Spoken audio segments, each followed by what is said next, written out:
ხა მე მგონია რომ დღეს მათ შორის ახლა ბიძინეაშვილის გამოჩენით ასევე ამ ბანკის რაღაც სიავანდი ბანკი ანუ რაღაც არარსებული ბანკი მოგიყვებით დაახლოებით რა მგონია შეიძლება გააკეთონ მაგრამ ამითი გამოჩნდა რომ ისინი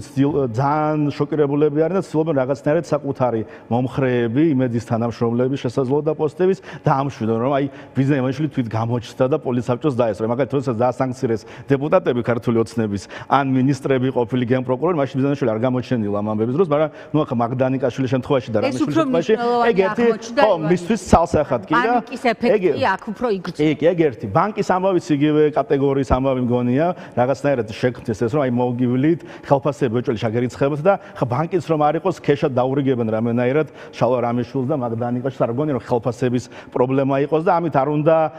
დავწიოთ ამ ამბის მნიშვნელობა ხო ანუ ერთი რომ პირდაპირ გამოაცხადა ბრიტანეთსა და ეს ჩვენ ვიცოდით ხო რაც ლიკამაც იცოდა თორნიკას თქვენს რომ იმედი და პოსტები იყო რუსული ჰიბრიდული იარაღი აღარ მედი არ ყოფილა ამას ვამბობ წლებია ჩვენ. ესე იგი,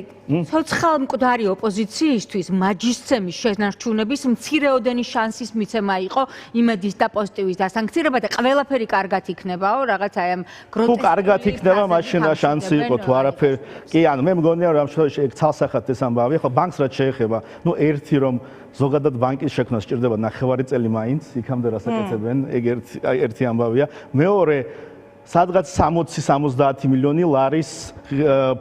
კაპიტალი სჭირდება ბანკის შექმნას. ანუ ლიცენზია სჭირდება მინიმუმ 50 მილიონი უნდა გადადო, ეს ეგრეთ წოდებული ბუფერული კაპიტალი, პლუს ამას უნდა იყიდო სოფტი, ოფისები, მენეჯმენტი და ასე შემდეგ, ხო? ან და მეორე ხო, აი რომს თეორიულად წავიდნენ ამაზე და ეს ფული დახარჯონ. ანუ ორი ამბავია, ერთი დასჭირდება საბანკო ბარათები, ვიზა და მასტერკარდი და მიცით და წარმოუდგენელია რომ ასეთ ბანკს მოემსახუროს, რომელიმე საერთაშორისო კომპანია კი არ ვიცი, ერთი ბანკისკენ მივიდივარ და მეორესაც ლიკ ამბობს გადარიცხვა სჭირდება, გადარიცხვის სისტემა ჩვენ ჩაერთო ერთოდებულ SWIFT-ში. სხვა სისტემა არ არსებობს და იქაც გამორიცხულია აი რომს ჩართონ თავიდან ცოტა ხნით, როგორც კი ეგრევე პირველი ტრანზაქცია განხორციელდება, ერთი დაიბლოკება უცხოეთში და სანქცირებული იმედის ამბავში და მეორე ანუ ჩახსნიან და მეორე ვისაც გადაურიცხავენ, ვის გადარიცხავს. ანუ აქ ქართულ ხელფას ლარებში როგორ აიღებენ როგორც რუსულ მისამართზე დაჯდა იმედის ვებგვერდი ასე რომ ფინანსური მისამართი მათი აი შეიძლება რაღაც ქართული ბარათი შექმნა პირობითად ანუ Russia Today ხო არსებობს ხო იღებენ ისინი ფაქტია რომ ისინი დასანქცირებულები არიან და არა მხოლოდ Russia Today სხვადასხვა რუსული აფრიკული და ასე შემდეგ ტელეკომპანიები ნუ ილუზია შეიძლება თეორიულად შექმნან მაგისე მაგათ გაკეთოთ რამე იმედი კარდი პირობითად რომელიც იქნას ქართული ბარათი აი მირისნაირი და 4 ბანკო დადგან ერთი იმედის შენობაში, მეორე